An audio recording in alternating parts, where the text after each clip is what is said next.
I welcome you all to the last lecture of dilute solutions. This is the last lecture. आज मैं जो एक negative deviation वाला portion बचा था, temperature versus boiling temperature versus composition curve and immiscible liquids, वो एक last concept है. दोनों ही चीजें हमें नोट से पढ़नी है.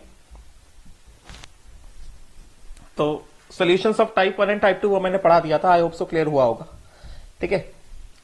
Now the last thing we have solutions of type 3, those which show negative deviation from the Raoult's law.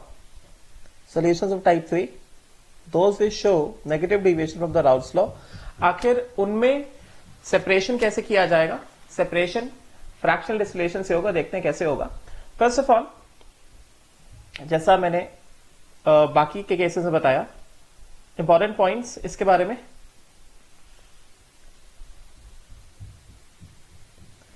Negative deviation from Raoul's law. ठीक है.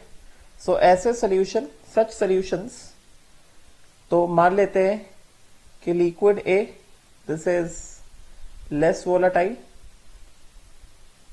and liquid B, this is more volatile. समझे क्या? जैसा मैंने पिछले क्लास में लिया था. तो इस बेसिस से हमें क्या पता चल जाएगा? Boiling temperature of A, boiling temperature of A is more than boiling temperature of B and vapour pressure of A is less than, या फिर सीधे सीधे P naught A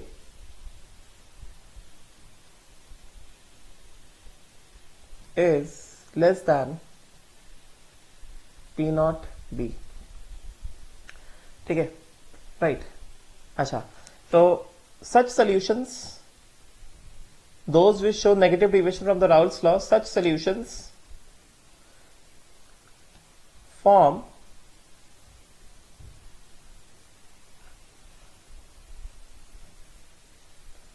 first maximum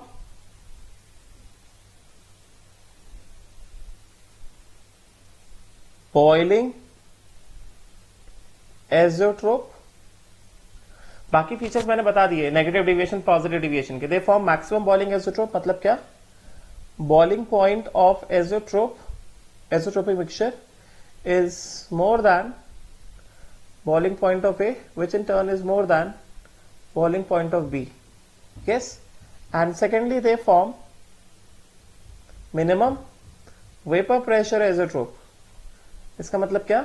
इसका मतलब यह हुआ कि vapor pressure of azeotropic mixture is less than P naught A, which is less than P naught B. बात समझे क्या? तो इसके बेसिस से जैसा पिछले क्लासेस में हमने फटाफट किया था, इस बेसिस पे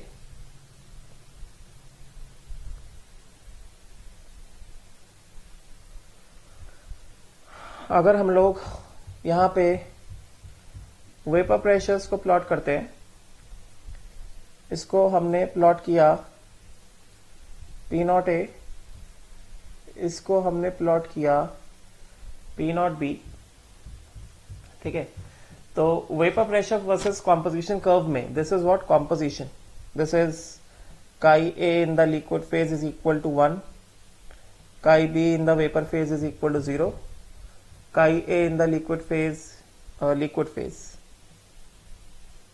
is equal to 0, chi B in the liquid phase is equal to 1. तो जैसा मैंने बताया था, मैंने ऑलरेडी बता के रखा हुआ है कि प्रेशर वर्सेस कॉम्पोजिशन ग्राफ में क्या होता है?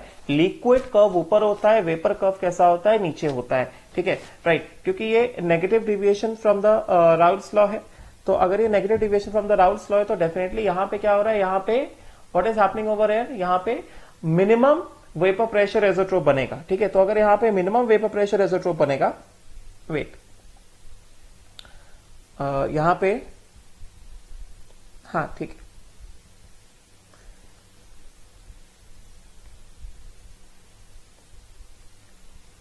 मिनिमम वेपर प्रेशर एजोट्रोप बनेगा, मतलब जो एजोट्रोपिक मिक्सचर है उसका वेपर प्रेशर कैसा होगा, लीस्ट होगा। ठीक है, तो इसके हिसाब से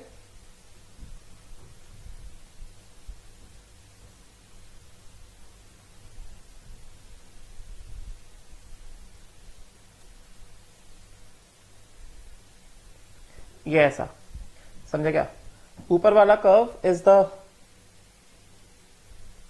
लिक्विड कॉम्पोजिशन कर्व, नीचे वाला curve is the vapour composition curve. ऊपर वाला लिक्विड, नीचे वाला वेपर, यस। एंड ये जो है this is the azeotropic mixture.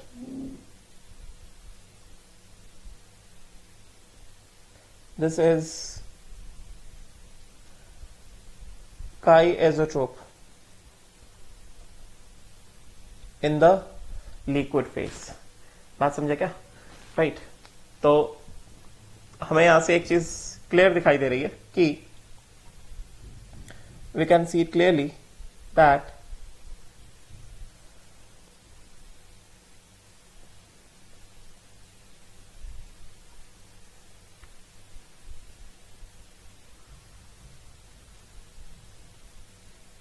from here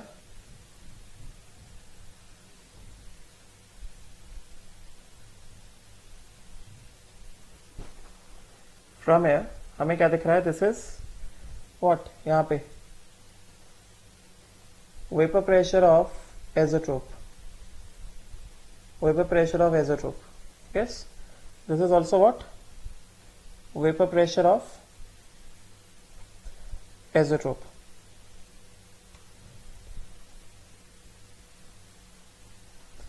और जो मैंने ऊपर लिखा था एज़ोट्रोप,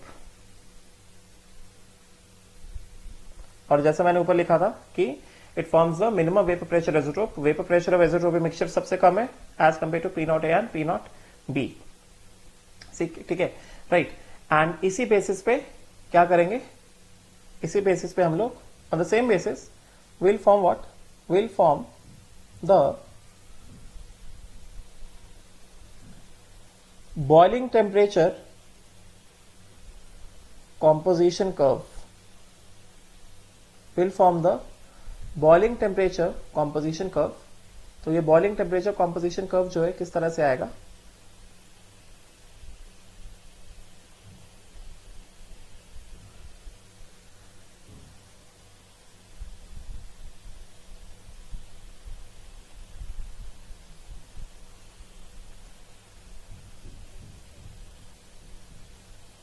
ये वर्टिकल एक्सिस हो गया for the boiling temperature, right. Let us say that horizontal axis for composition, ठीक है।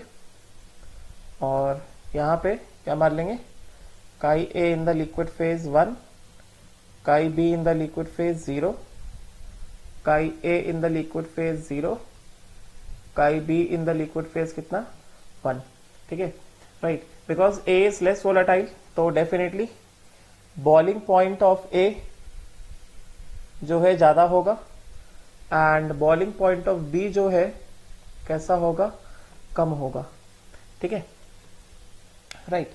तो यहां पे जैसे मैंने लिक्विड कॉम्पोजिशन रेड से दिखाया, वेपर कॉम्पोजिशन ग्रीन से दिखाया, तो बॉइलिंग टेम्परेचर कॉम्पोजिशन कर्व में वेपर कॉम्पोजिशन कर्व ऊपर हो जाता है और लिक्विड कॉम्पोजिशन कर्व किधर आ जाता है, नीचे आ जाता है। तो एंड जैसा मैंने बताया that they form what, they form maximum boiling azeotrope. इसको मैं थोड़ा सा नीचे ले लेता हूं, they form the maximum boiling azeotrope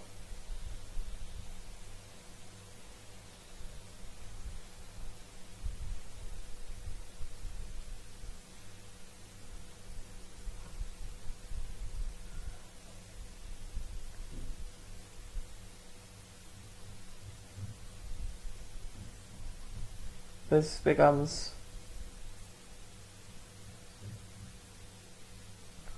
boiling temperature of A, ठीक है, और they form maximum boiling azeotrope. और यहां पे जो है I will keep the composition of azeotropic mixture to be same, let us keep the composition of azeotrope because हम लोग सेम ग्राफ बना रहे हैं, है कि नहीं, सेम सोल्यूशन के लिए ही बना रहे. So I will keep the composition of azeotropic mixture to be exactly same. एक के नीचे एक ग्राफ बनाया मैंने. ठीक है, तो यहां से थोड़ा सा गड़बड़ हुआ है. यहां से ये इस तरह से वेपर कॉम्पोजिशन और ये रहा लिक्विड कॉम्पोजिशन. और इधर पे क्या आएगा,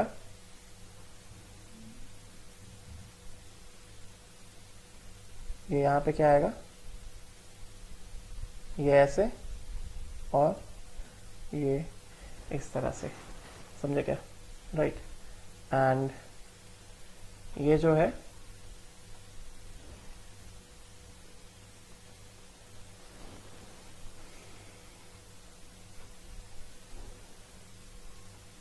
ये बन गया हमारे पास boiling temperature composition curve for negative deviation from Raoult's law. And this is what? This is chi-azeotrope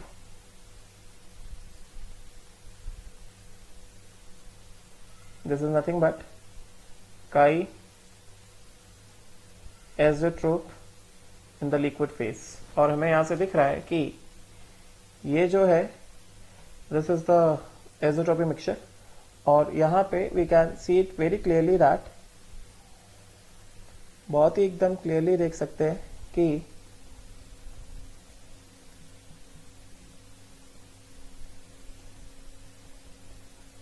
एकदम क्लियर दिख रहा है कि boiling point of azeotrope is more than boiling point of A as well as boiling point of B. समझे क्या? Boiling point of azeotrope is more than boiling point of A as well as boiling point of B. ऊपर जो है vapour composition curve है और नीचे जो है लिक्विड कॉम्पोजिशन कर्व है.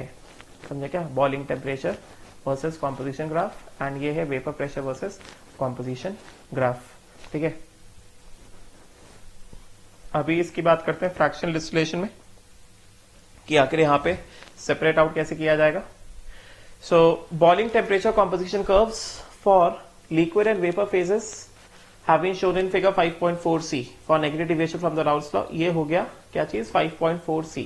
ठीक है, the curves meet at point C. हमें दिख रहा है पॉइंट सी पे क्या है, एज़ोट्रोपिक मिक्सचर है. समझे? कर्व में तुम देख सकते हो ऊपर वाला कर्व क्या है, vapour pressure vapour composition curve है. नीचे वाला कर्व क्या है, लिक्विड कॉम्पोजिशन कर्व है. राइट. तो क्या बता रहा है, at this point both liquid and vapour phases have the same composition. मतलब सी पॉइंट क्या है, एज़ोट्रोपिक मिक्सचर है. मैंने ऑलरेडी समझा दिया था. Vapour and phases, liquid phases having the same composition. Getting na? So we meet at point C. At this point, at C point, liquid and vapor phases have the same composition. मतलब वो क्या हो गया, azeotropic mixture हो गया. The constant boiling mixture has got the maximum boiling point. ठीक है, वो चीज क्लियर है. Right. Now consider the distillation of a mixture of composition X. मतलब क्या, ये हमने अभी क्या चूज किया, अभी हमने composition चूज किया between less volatile and azeotropic mixture. Between A मतलब क्या, लेस वोलाटाइल. इस ग्राफ में हमने कॉम्पोजिशन चूज किया between less volatile and azeotropic mixture. समझे क्या? राइट. इन दोनों के बीच में अगर हमने एक कॉम्पोजिशन चूज किया तो हमने कॉम्पोजिशन क्या चूज किया, हमने कॉम्पोजिशन चूज किया एक्स. ठीक है, between less volatile A and azeotropic mixture हमने कॉम्पोजिशन चूज किया क्या, एक्स. ठीक है, तो एक्स कॉम्पोजिशन चूज किया तो एक्स कॉम्पोजिशन वाला जो लिक्विड है उसका बॉइलिंग टेम्परेचर कैसे आएगा, जैसा मैंने लास्ट क्लास में बताया था. कैसे लेकर जाएंगे बॉइलिंग टेम्परेचर निकालने के लिए, यहां से ऐसे लेकर जाओ, ये लेकर जाओ, ये लेकर जाओ, ये लेकर जाओ, ये लेकर जाओ. कहां पे मीट किया, लिक्विड कर्व को कहां पे मीट किया, लिक्विड कर्व को वर्टिकल लाइन लिक्विड वाले कर्व को कहां पे मीट किया, यहां पे मीट किया है कि नहीं. लिक्विड वाले कर्व को यहां पे मीट किया है कि नहीं. राइट. और यहां से हम क्या करेंगे, एक हॉरिजॉन्टल लाइन गिराएंगे towards what, boiling point curve. Boiling point curve पे अगर हॉरिजॉन्टल लाइन गिराया तो जहां पे बॉइलिंग पॉइंट कर्व को क्रॉस करेगा, this is what, boiling temperature of X. समझे क्या? Right.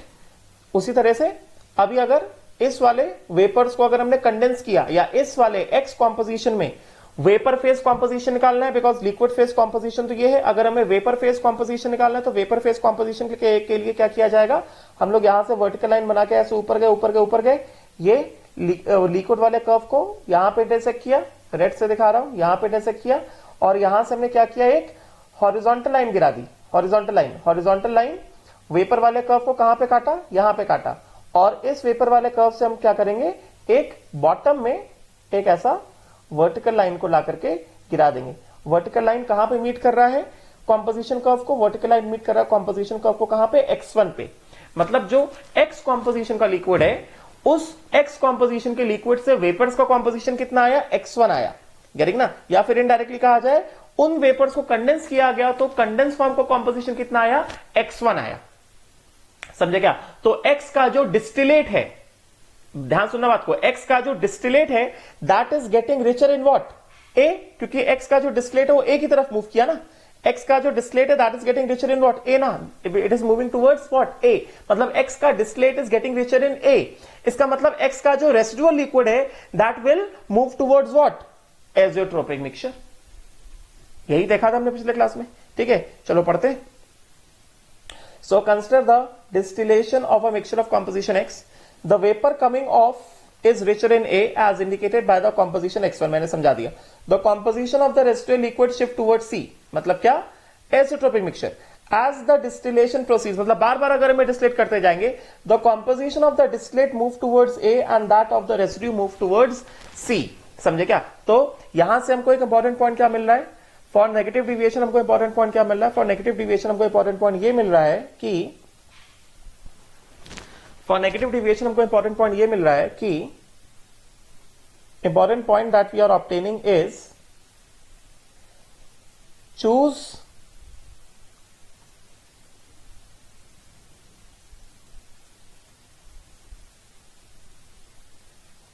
A composition of liquid between less volatile, ये जो मैं पॉइंट लिखवा रहा हूं ना अलग से, ये आता है एग्जाम में कि कौन डिस्टिलेट प्योर देगा कि डिस्टिलेट एजोट्रोप देगा, रेसिडुअल लिक्विड प्योर देगा कि रेसिडुअल लिक्विड एजोट्रोप देगा। इसको ध्यान से पढ़ना, मैंने पॉजिटिव डिविएशन में भी बताया, इसमें बता रहा हूं, ठीक है। Less volatile A and what, azeotropic mixture. तो यहां पे हमने क्या पता चल रहा है, हमें यह पता चल रहा है कि distillate after repeated distillations, on repeated distillations, on repeated distillations क्या होगा, first distillate gives pure A while azeotrope, while residual liquid forms an azeotrope. Yes, therefore pure B cannot be obtained. हम लोग इससे प्योर बी को obtain नहीं कर सकते हैं, समझे क्या, right. On the other hand अगर हमने क्या किया, एक ऐसा कॉम्पोजिशन चूज कर लिया which is in between what, more volatile B and what, azeotropic mixture what, C, समझे क्या। तो अब इसको देखो जरा, बस फटाफट पढ़ लेते हैं, ये हो गया almost, this chapter is done. Similarly a mixture of composition like between B and C, say Y, on distillation will give vapour richer in B. देखो वाई अगर हमने डिस्टिलेशन किया तो ये देखो वाई कॉम्पोजिशन पकड़ा, वाई कॉम्पोजिशन वाला liquid का बॉइलिंग पॉइंट क्या होगा, कैसे बताएंगे, वाई कॉम्पोजिशन वाले लिक्विड का बॉइलिंग पॉइंट, वाई कॉम्पोजिशन वाला लिक्विड कहां पे डिसेक्ट कर रहा है, लिक्विड कर्व को जहां पे मैंने ग्रीन से क्रॉस बनाया वहां पे डिसेक्ट कर रहा है। अब उसका बॉइलिंग पॉइंट निकालना है, हॉरिजॉन्टल लाइन निकाल दो on the boiling point axis, ठीक है। तो जहां पे काटेगा, कहां पे काटा इसने बॉइलिंग पॉइंट एक्सिस को, यहां पे काटा, तो ये क्या है, बॉइलिंग पॉइंट ऑफ वाई, समझे क्या, this becomes what, boiling point of Y composition liquid, समझे क्या, this becomes boiling point of y, ठीक है। अब y कॉम्पोजिशन लिक्विड के जो वेपर्स है उनका कॉम्पोजिशन क्या होगा, सीधे सीधे क्या बताएंगे, y कॉम्पोजिशन लिक्विड, लिक्विड का को कहां पे मीट किया, ये यहां पे मीट किया, समझे क्या, ये रेड से दिखाया है, यहां पे मीट किया। अभी इसके वेपर्स का कॉम्पोजिशन चाहिए तो यहां से हॉरिजॉन्टल लाइन गिरा दो जब तक वो वेपर वाले कर्व को मीट ना कर जाए। वेपर वाले कर्व को कहां पे मीट किया, वेपर वाले कर्व को ये यहां पे मीट किया, ठीक है, राइट। तो इन वेपर्स का कॉम्पोजिशन क्या है, या डिस्टिलेट जो आ रहा है उसका कॉम्पोजिशन क्या है, नीचे गिरा दो, यहां पे मीट कर रहा है, मतलब y1 पे। तो मतलब y कॉम्पोजिशन का जो डिस्टिलेट आ रहा है that is richer in what, B, and residual liquid will move towards what, residual liquid will move towards what, the azeotropic mixture. बात समझे क्या, राइट। तो similarly a composition line between B and C, say Y, on distillation will give, मतलब distillate will give a vapor which is richer in B as indicated by composition Y1. The composition of the residual liquid shift towards C and distillate towards A, नहीं B, A नहीं होना चाहिए, distillate towards B on repeated distillation. Getting ना, right? तो यहां पे अगला point क्या होगा, अगला पॉइंट होगा कि choose a composition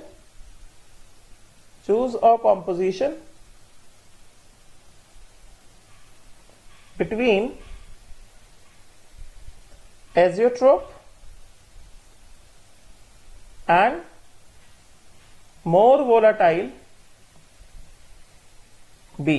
तो अगर एज़ोट्रोप और मोर वोलेटाइल B के बीच का कॉम्पोजिशन चूज करते हैं, देन on repeated distillations क्या होगा, distillate gives pure B which is 100%, while residual liquid gives azeotrope,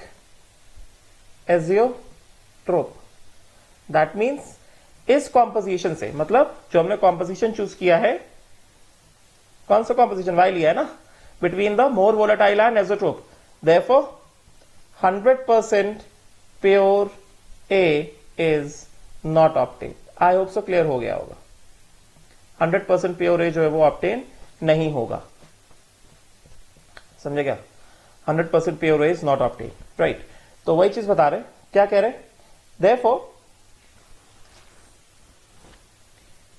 तो क्या कह रहे हैं, therefore it is never possible to separate a mixture completely into pure components A and B. It mainly gives a constant boiling.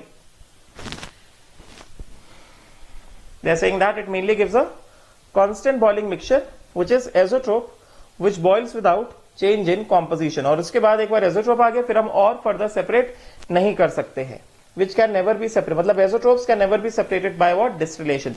So these are some of the examples of negative deviation वाले solutions, जैसे nitric acid and water मैंने बताया था, it will form a azeotrope which will have 68% nitric acid. Boiling temperature क्या है, 125.5 होता है।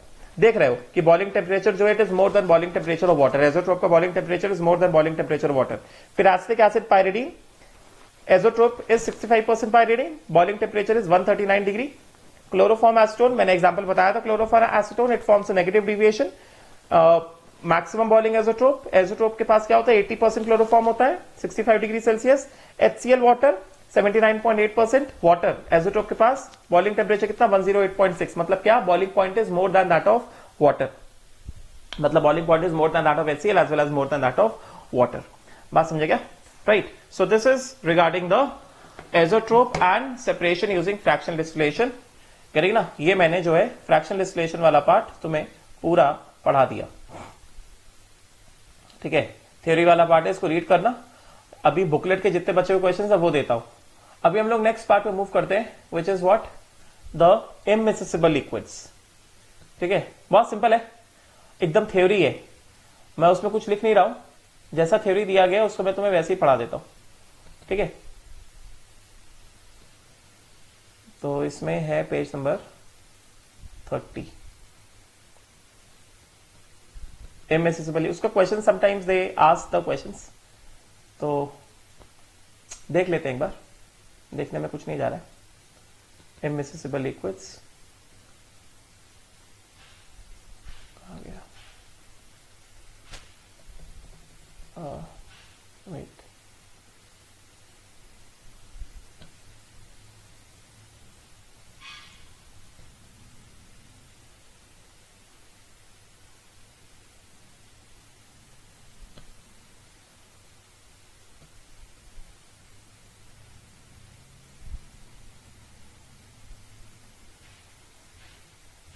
ये हम लोग इसी से पढ़ेंगे, उसका मैं पीडीएफ डाल देता हूँ फिर टैब में, need not to worry about this. हाँ, ये आ गया हमारे पास।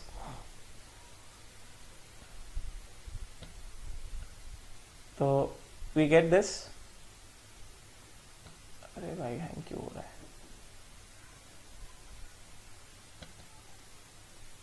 यही वाला पार्ट है, पेज नंबर 30।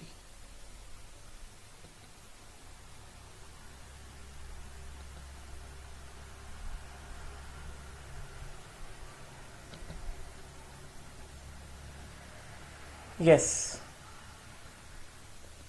जितना इसमें लिखा बस हमें उतना ही पढ़ना है, ठीक है। तो फर्स्ट ऑफ ऑल मिसिसिबल लिक्विड्स को हम लोग कैसे सेपरेट करते हैं? फ्रैक्शनल डिस्टिलेशन से। इमिसिसिबल लिक्विड्स को हम लोग सेपरेट करते हैं स्टीम डिस्टिलेशन से। ये देख लो, मिसिसिबल लिक्विड्स हमने देखा, दे फॉर्म आइडियल सॉल्यूशन और they show the positive negative deviation from the Raoult's law, ठीक है। Miscible liquids are separated by fractional distillation, while immiscible liquids, वो लिक्विड जो मिक्स नहीं होते हैं, they are separated by steam distillation. तो ये चीज मैं लिख देता हूं,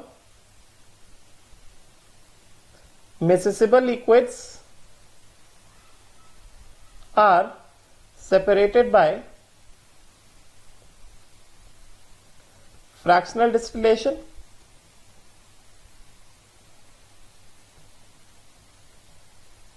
while immiscible liquids,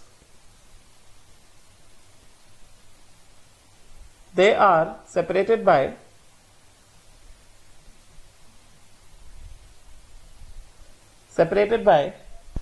steam distillation। ये दो इंपॉर्टेंट चीजें, they are separated by steam distillation.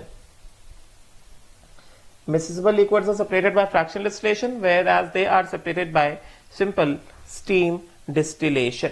समझे क्या? अभी देखो बहुत ही ज्यादा आसान है, इसको तुम सीधा सीधा पढ़ भी लोगे ना, थ्योरी, बिकॉज पूरा थ्योरी तो लिखा हुआ है, मुझे थ्योरी बताने की जरूरत ही नहीं है, राइट।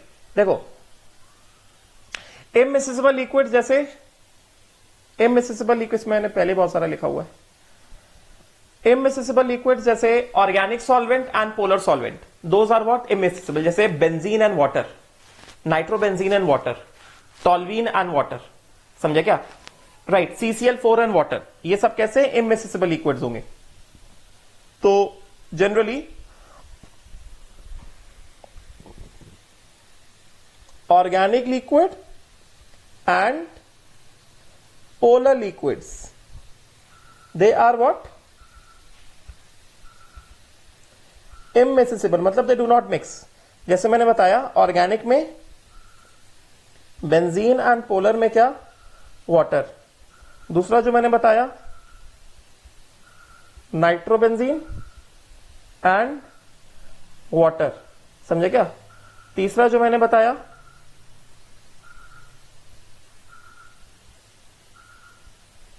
जैसे टॉल्वीन एंड वाटर, वाटर या अल्कोहल कुछ भी कह सकते हो, राइट। चौथा जो है अगला वाला जो मैंने बताया, जैसे CCl4 एंड वाटर, समझे क्या? तो ये सब क्या है? They all are basically the immiscible liquids, और ये मिक्स नहीं होते हैं। जैसे ऑयल एंड वाटर होता है ना इमिसिसिबल, दे डू नॉट मिक्स, ठीक है। अगर इनको एक साथ किसी वेसल में लिया जाएगा, इनको एक साथ किसी वेसल में लिया जाएगा, तो इमिसिसिबल लिक्विड जो है किस तरह से नजर आएंगे? They will appear in two separate layers, they will appear in two separate layers, एकदम अलग अलग। जो लाइटर होगा वो हेवियर वाले के ऊपर क्या करेगा? फ्लोट करेगा। Lighter liquid will float over the heavier liquid, इस तरह से दे विल अपीयर, ठीक है, राइट। क्योंकि ये मिक्स नहीं होते हैं, इस वजह से अभी आगे का थ्योरी सीधे सीधे पढ़ लेते हैं, सीधे सीधे थ्योरी पढ़ लेते हैं इसका। क्योंकि ये लिक्विड्स मिक्स नहीं होते, चलो ज्यादा नहीं करना है इसमें, थ्योरी पढ़ना है फिर क्वेश्चन कर लेंगे। For a mixture of two liquids completely immiscible, for a mixture of two liquids completely immiscible, each liquid exerts its own vapour pressure, ये इंपॉर्टेंट पॉइंट है, each liquid exerts immiscible liquids में, completely immiscible liquids में, each liquid exerts its own vapour pressure independent of the other, and the total vapor pressure is sum of the separate vapor pressures of the two components in the pure state at the given temperature। मतलब क्या, इसका मतलब क्या हो गया, each liquid exerts its own vapor pressure and total vapor pressure is the sum of the vapor pressures in the pure state। मतलब यहां पे अगर इसका, यहां पे जो मैंने डायग्राम बनाया, इसको अगर मैं कह दूं दिस इज A, इसको अगर मैं बोल दूं that this is A and this is B, तो सिंपल बात, सीधी बात, यहां से P नॉट ए, जो A लिक्विड है,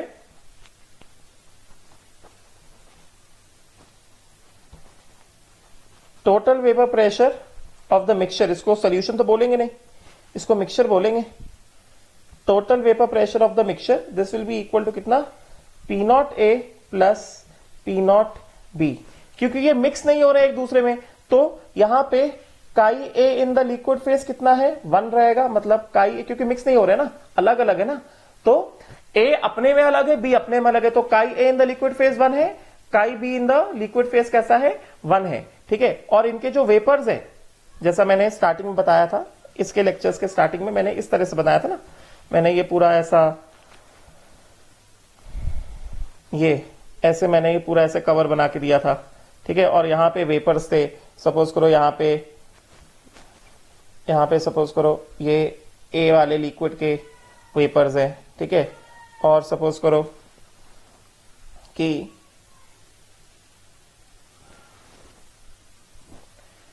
बी वाले लिक्विड के भी वेपर्स है, ठीक है, ये जो है बी वाले लिक्विड के भी वेपर्स है, राइट। तो इसमें मान लेंगे क्या, ये मान लेंगे कि moles of A in the vapour phase कितना है, Na है, moles of B in the vapour phase कितना है, Nb है। तो फिर इसके हिसाब से क्या हो जाएगा, P नॉट ए कितना हो जाएगा, moles of A in the vapour phase into R into T by volume, समझे क्या, राइट। उसी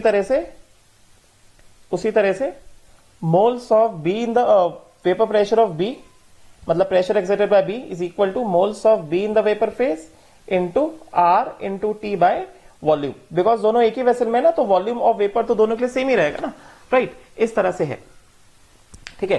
तो यहां से बेसिकली हमारे पास, यहां पे देखो, तो यहां से बेसिकली हमारे पास क्या आ गया, इमिसिबल लिक्विड्स, ये इमिसिबल लिक्विड्स क्या बता रहे हैं कि when two liquids are mixed in such a way that they do not mix at all, then both the liquids constitute two different phases, hence mole fraction of each liquid is 1 in its own phase। तो सबसे पहला क्या, सबसे पहला total vapour pressure is equal to PA plus PB, PA कितना है, P not a, काई ए कितना लिया, 1 लिया, ठीक है। तो PA is equal to P not A, PB is equal to P naught B, chi B कितना हो गया 1, तो पीबी कितना हो गया, पी नॉट बी, ठीक है। तो P total is equal to P not A plus P naught B, ठीक है, राइट। तो Na and Nb are the number of moles of each component present in the vapor phase। तो मैंने अभी यहां से कैलकुलेशन में बताया कि P नॉट ए कितना हो जाएगा, यहां से मैंने कैलकुलेशन बताया कि P नॉट ए कितना हो गया, moles of A into R into T, right. ये सब हटाता हूं, ये सब हटाता हूं,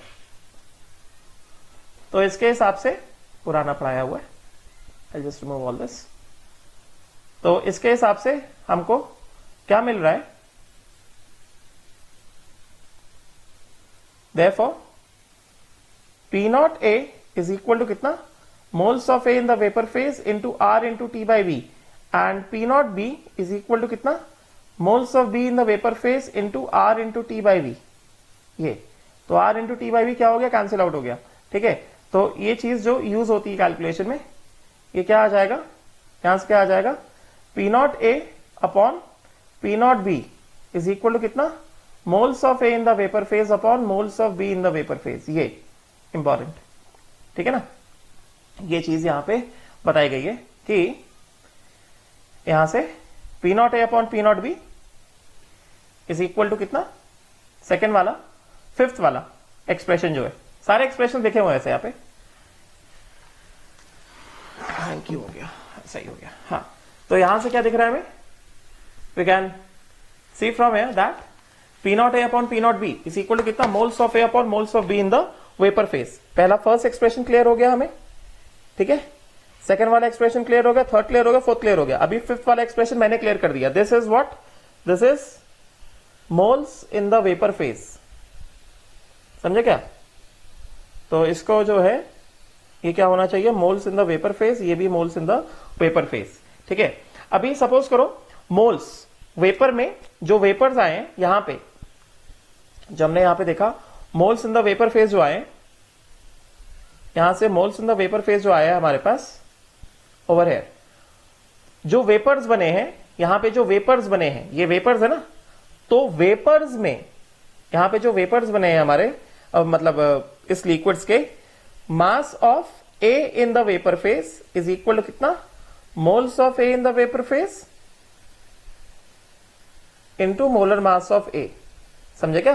एंड ये mass of B in the vapour phase is equal to कितना, moles of B in the vapour phase into molar mass of B. तो यहां से क्या हो जाएगा, ये वाला एक्सप्रेशन किसमें चेंज हो जाएगा, ये वाला एक्सप्रेशन बदल जाएगा किसमें, अनदर एक्सप्रेशन में। This will change into another expression which will be what, P not A upon P naught B is equal to moles of A in the vapour phase upon moles of B in the vapour phase which is equal to mass of A in the vapour phase. Moles को कैसे लिखा जाता है, mass of A in the vapour phase upon molar mass of A divided by mass of B in the vapour phase upon molar mass of B, समझे क्या। तो ये क्या बन जाएगा, this will become what, this will become mass of A in the vapour phase into molar mass of B upon mass of B in the vapour phase into molar mass of A. ये दूसरा expression आ गया किसका, P not A upon P naught B, समझे क्या, right. ये ऐसे हो गया, ठीक है, ये और ये तो मैंने बता दिया, ठीक है, राइट। और यहां से हम लोग mass of A upon mass of B, vapours में कितना कितना मास है, to express the ratio of A and B in the vapour in terms of actual masses, मतलब mass of A in the vapour phase, यहां से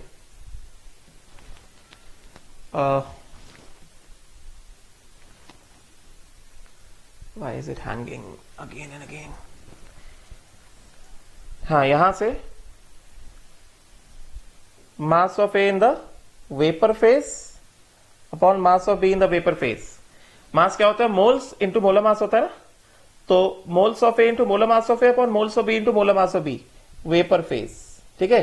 तो moles of A upon moles of B का ratio में पता है, P not A upon P naught B, yes और not, into molar mass of A upon molar mass of B. बात समझे क्या। तो ये सभी एक्सप्रेशन इंपॉर्टेंट है, ये सभी एक्सप्रेशन तुम्हारे नोट्स में आने चाहिए, प्लस जो मैंने अलग से थोड़ा बहुत जो बताया, ठीक है, राइट। तो ये सब के सब एक्सप्रेशन इंपॉर्टेंट है, सारे एक्सप्रेशन कैलकुलेशंस में यूज होंगे। अब फटाफट देख लेते हैं स्टीम डिस्टिलेशन कि आखिर इनका सेपरेशन किस तरह से किया जाता है। फर्स्ट ऑफ ऑल ये देख लो जरा, पहले ये पढ़ लेते हैं, पहले ये पढ़ लेते हैं एक बार। तो यहां से क्या बता रहे हैं कि boiling point of a solution of two immiscible liquids, this is very important, is less than the individual boiling points of the two liquids. This concept is used in the steam distillation. This graph is very important. For immiscible liquids, boiling point of the solution is less than boiling point of A as well as less than boiling point of B. Getting na? Right. And this is used in what? This is used in steam distillation. तो क्या बता रहे हैं, a system of two immiscible liquids will boil when the total vapor pressure P is equal to 1 atmosphere. The boiling point of the mixture is thus lower than either of the constituents. बात समझे क्या, मतलब obvious बात है ना, कोई भी mixture कब बॉइल करता है, जब when vapour pressure of the total solution, when vapour pressure of the total solution, when vapour pressure of the total solution मतलब क्या, P not A plus P naught B is becomes equal to कितना 1 atm. समझे क्या, when the total vapour pressure becomes equal to 1 atm only then it will boil. समझे क्या, thus boiling point of the mixture is lower than either of the component. मतलब ये graph देख लो बस एक बार. समझे क्या, further since the total vapour pressure is independent of the relative amounts of the two liquids, मतलब total vapour pressure is simple what, P not A plus P naught B. Chi का expression है ही नहीं, ठीक है ना. अगला वाला point, further since the total vapour pressure, since the total vapor pressure is independent of the relative amounts of the two liquids, the boiling point and hence the composition of the vapor and distillate will remain constant as long as two layers are present.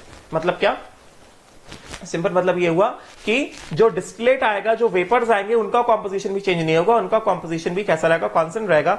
Distillate का composition भी कैसा रहेगा, constant रहेगा. ठीक है. फिर अगला last ये बता रहे कि liquid which is generally organic and that is immiscible with water and that has higher boiling point than water can be distilled at a much lower temperature by passing steam through it. In this way organic liquid can be purified from impurities using steam distillation. मतलब अगर हमें कोई सा भी organic liquid को purify करना है तो ऑर्गेनिक लिक्विड को वाटर के साथ डाल दो तो वो इमिसिबल लिक्विड बन जाएगा. करेंगे ना, and it will boil at a temperature much lower than the temperature of water. तो जिससे क्या होगा, organic liquid will boil off and impurities will remain behind. पढ़ सकते हो उसको. That has a higher boiling point than water can be distilled, boiled with water at a much lower temperature by passing steam through it. In this way, organic liquid can be purified from the impurities using what? Steam distillation. So this is important. Purification of organic liquid. I hope so. Clear हुआ होगा. ठीक है. Right. Now, अभी जो है इसके कुछ मैं क्वेश्चंस करा देता हूं.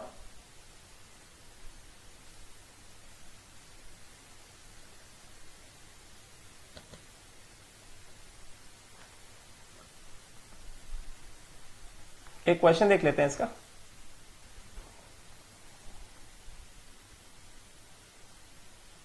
Dilute solutions.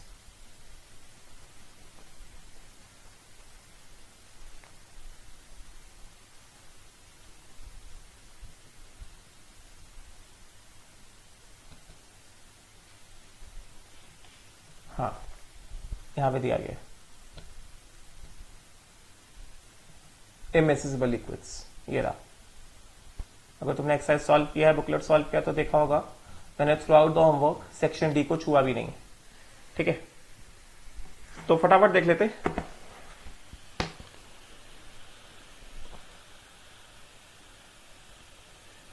यहां पे जगह है.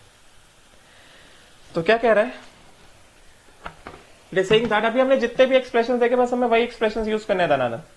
ठीक है ना. immiscible liquids.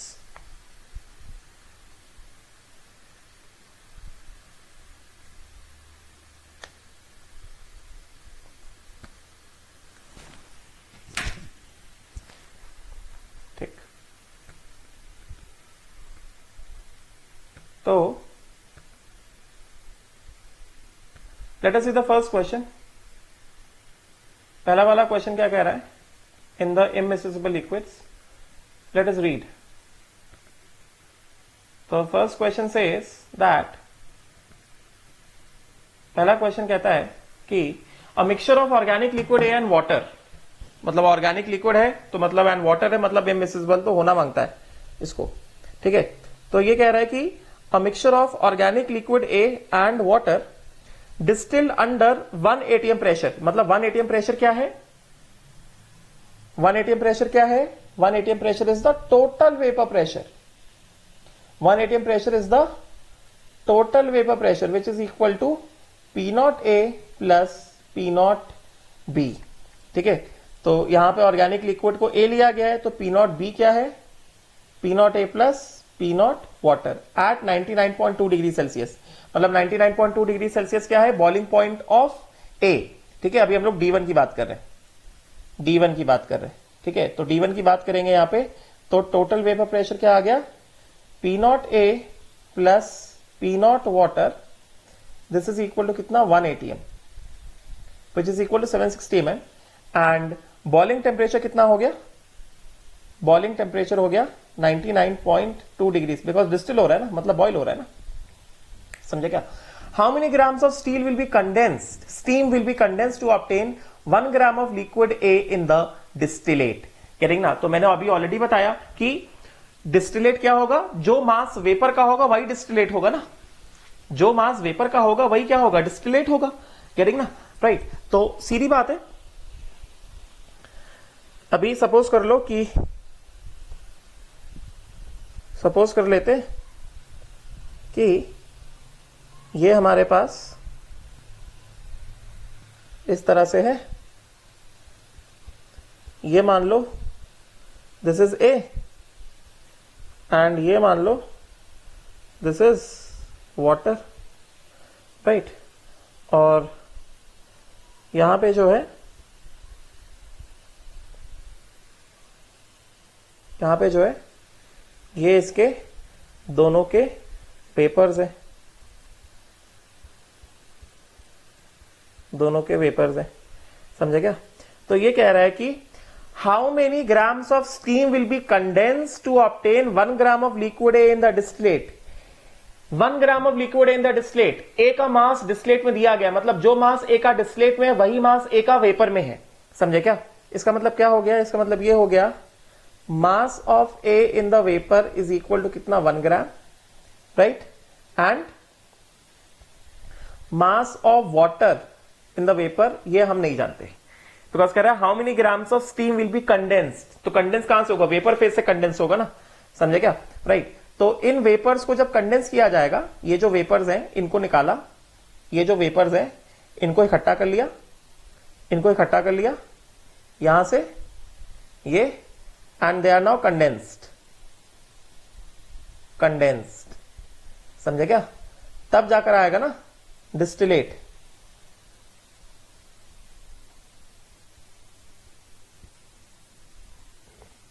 ब्लू था ऊपर, तब जाकर आएगा ना ऐसे डिस्टिलेट, समझे क्या? ये तो mass of A in the distillate, distillate जो है mass of A in the distillate कितना है, 1 ग्राम है। एंड मास ऑफ वाटर जो आया है ये हमें नहीं पता, ये मास ऑफ वाटर कहां से आया होगा, स्टीम से आया होगा, ठीक है? तो mass of A in the distillate is equal to mass of A in the vapours, which will be equal to mass of water in the vapour, और क्या, मास ऑफ स्टीम जो कि कंडेंस हुआ है, समझे क्या? ये डिस्टिलेट है, this is what, distillate, yes. तो अभी मैंने सीधा सीधा बताया, और क्या क्या दिया गया? The vapour pressure of water at 99.2 degree Celsius है 739 mm, molecular mass of air कितना, 123। तो वेपर प्रेशर ऑफ वाटर दे दिया गया 99.2 डिग्री सेल्सियस पे, कितना दिया गया है, 739 mm ऑफ Hg दिया गया है। तो सीधी बात, P total is equal to P naught A plus P naught water. ये कितना है, 180 mm, 180 mm कितना होता है, 760 mm होता है। 760 इज इक्वल टू कितना, P naught A plus P naught water कितना दिया गया, 739, ठीक है? तो P नॉट ए कितना आ गया, P नॉट ए आ गया सीधे सीधे कितना, 21 mm ऑफ Hg। ये आ गया हमारे पास P naught A 21 mm of Hg, ठीक है? अब सीधा सीधा हमें पता है कि P naught A is equal to moles of A in the vapour phase into RT by volume, ठीक है? And P not of water अभी सिखाया is equal to moles of water in the vapour phase into RT by volume, ठीक है? तो ये क्या हो जाएगा, ये कट जाएगा। तो सीधे सीधे क्या आ गया हमारे पास, हमारे पास आ गया P नॉट ए अपॉन कितना, P naught water is equal to कितना, moles of A in the vapour phase upon moles of water in the vapour phase.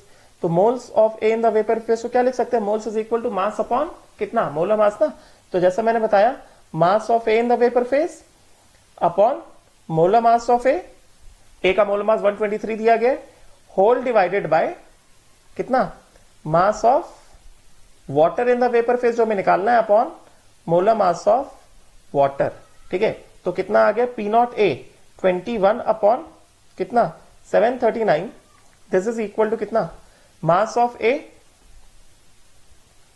In the vapour phase upon कितना, mass of water in the vapour phase yes और not?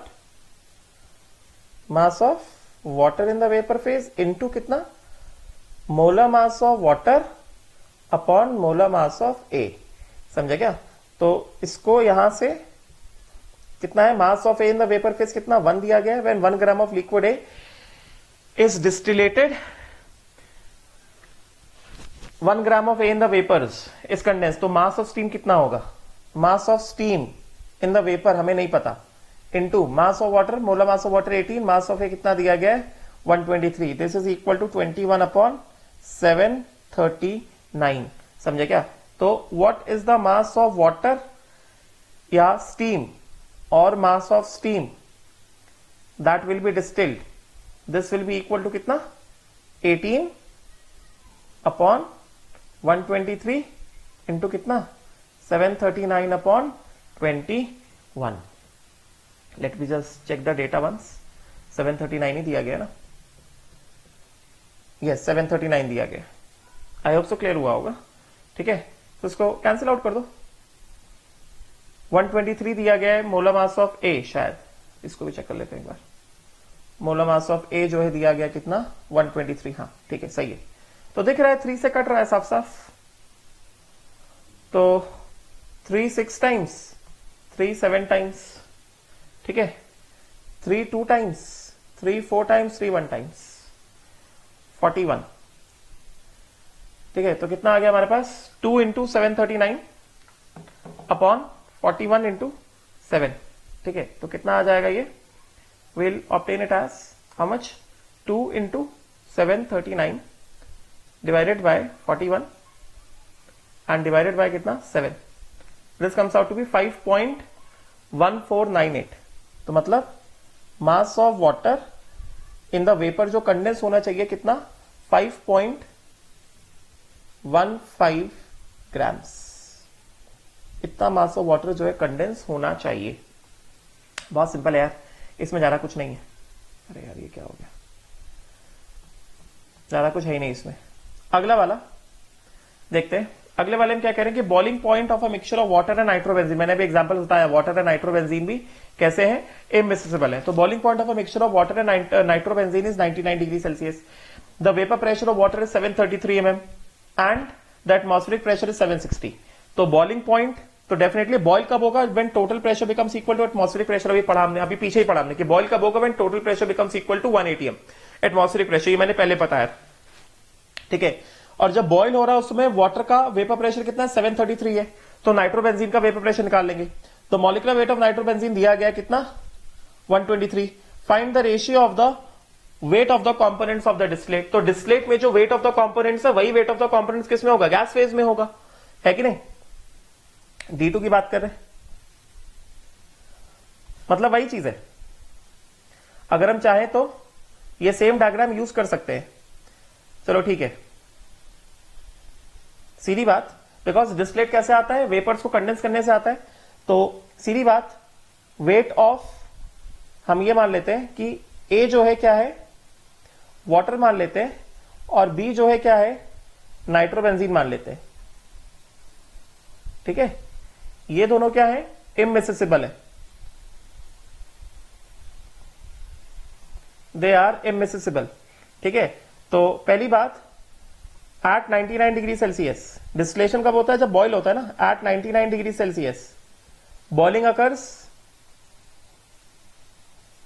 क्योंकि boiling हो रहा है इस वजह से क्या बोलेंगे, therefore total vapour pressure is equal to P not A, मतलब P nought of water plus P nought of nitrobenzene. P nought of ये कितना है 760 mm है, बिकॉज बॉइलिंग पे हमेशा टोटल वेपर प्रेशर कितना होता है 760 mm होता है। यस, तो 760 is equal to vapour pressure of water कितना दिया गया 733 दिया गया, वेपर प्रेशर नाइट्रोबेंजीन हम निकाल सकते हैं, कितना आ गया पी नॉट बी कितना हो गया 760 minus 733, this comes out to be कितना 27 mm of Hg, this comes out to be P naught B 27 mm of Hg। ये ऐसा समझे क्या, P नॉट भी आ गया हमारे पास। अभी हम ये जानते हैं कि डिस्टिलेट में जो कॉम्पोजिशन होता है वो कॉम्पोजिशन किससे आता है, क्योंकि हमसे क्या पूछ रहे हैं, हमसे ये पूछ रहे हैं कि what is the find the ratio of the weights of the component of the distillate. तो हम ये जानते हैं कि composition of distillate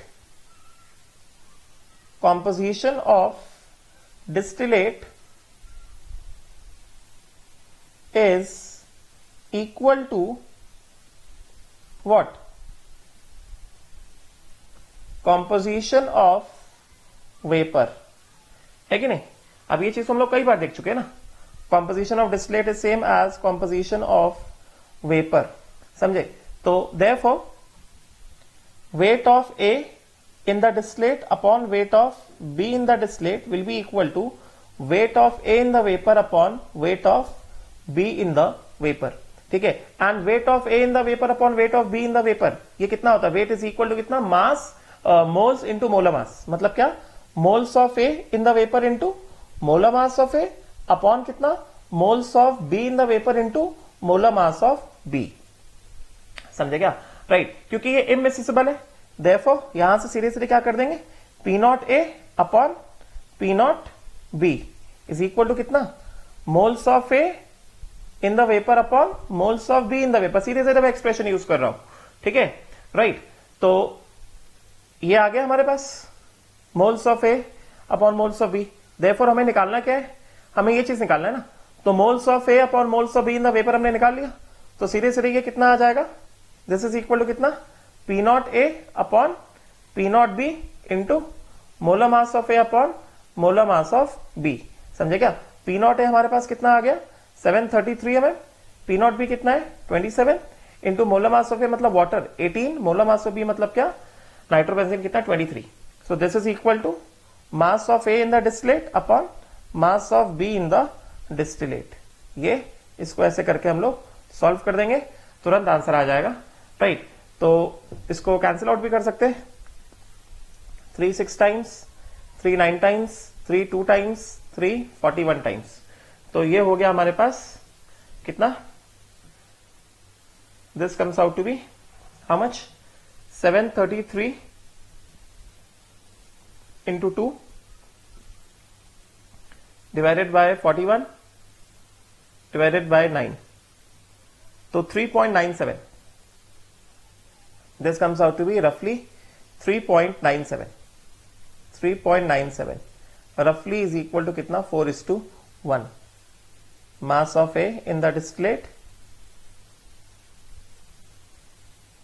upon mass of B in the distillate, ठीक है।